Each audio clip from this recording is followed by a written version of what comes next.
Hello. তো অনেক দিন পরে ব্লগ ভিডিও এলাম। তো সবাই কেমন আছেন? আশা করি ভালো আছেন। আমিও খুব ভালো আছি। তো চলে এলাম সুন্দরবন সজনেখালি বাবার বাড়ি।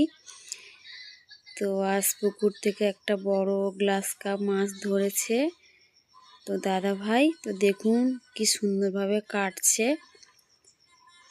তো ওকে বললাম কাটতে, ও কাটছে আর আমি একটু ভিডিও করছি। আর পাশে ছেলে দুটো বসে রয়েছে। তো প্রথমে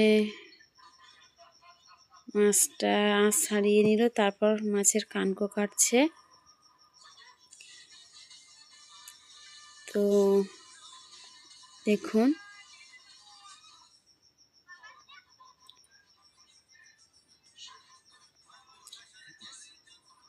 কি সুন্দরভাবে পিস পিস করে নিচ্ছে। দেখতেও খুব ভালো লাগছে, কারণ ও বাড়িতে টুকটাক মাছ হলেও কেটে দেয় আমাকে। তো আমাকে আজকে বলেছিল, আমি বলছি না তুমি কাটো, তুমি আমার থেকে ভালো মাছ কাটতে পারো। তো কাটতে বসে গেছে। আর সাইডে মুরগি বাচ্চা পেয়েছিলাম আমি ট্রেনিং করে। তো ওরা দেখুন ম্যাচ দিয়েছি খেতে, খাচ্ছে। আর ও মাছটা কাটাও হয়ে এসছে, তো পেটি হয়ে গেছে। এরপর কাটছে চাকাগুলো। দেখুন কি সুন্দর পিস পিস করছে।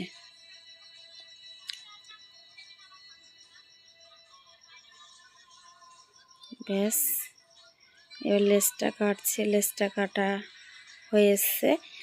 তো এরপর আবার আঁশ কিছুটা ছিল, সেটাকেও তুলে নিল। মাথাটা খুবই বড়, ভাজতে সমস্যা হবে, তো ওই জন্য মাথাটাকেও দু পিস করে দিচ্ছে। তো করাও হয়ে গেছে। আমরা মাছের ফুলকা খাই না, তো দাদা ভাই মাছের ফুলকাগুলো ফেলে দিচ্ছে। এদিকে সন্ধে হয়ে গেছে, দাদা ভাই ডিউটি আছে, রুটি করতে হবে, ও রুটি খায়। তার সঙ্গে রুটি বেলতে লেগে গেল আমার বৌদি। তো এদিকে মা ভাজছে দেখুন, আর আমি উনুন শালায় বসে বসে জাল দিচ্ছি, কারণ চারজন চারটে কাজ করছি। তো মা একটু বকছে, উনুনে যেহেতু রুটি করছি জাল বেশি হয়ে যাচ্ছে, রুটি পুড়ে যাচ্ছে, ফুলছে না। তো তার জন্য আমাকে আস্তে আস্তে করে উনুনে জাল দিতে হচ্ছে। জ্বালানিটা আবার খড়ের জ্বালানি, তা বুঝতেই পারছেন আস্তে আস্তে জাল দিতে হবে। তো শেষমেশ মা দেখুন কি সুন্দর রুটিটাকে দুখোলভাবে ভেজে নিল। তো সবাইকে শুভরাত্রি, ভালো থাকবেন।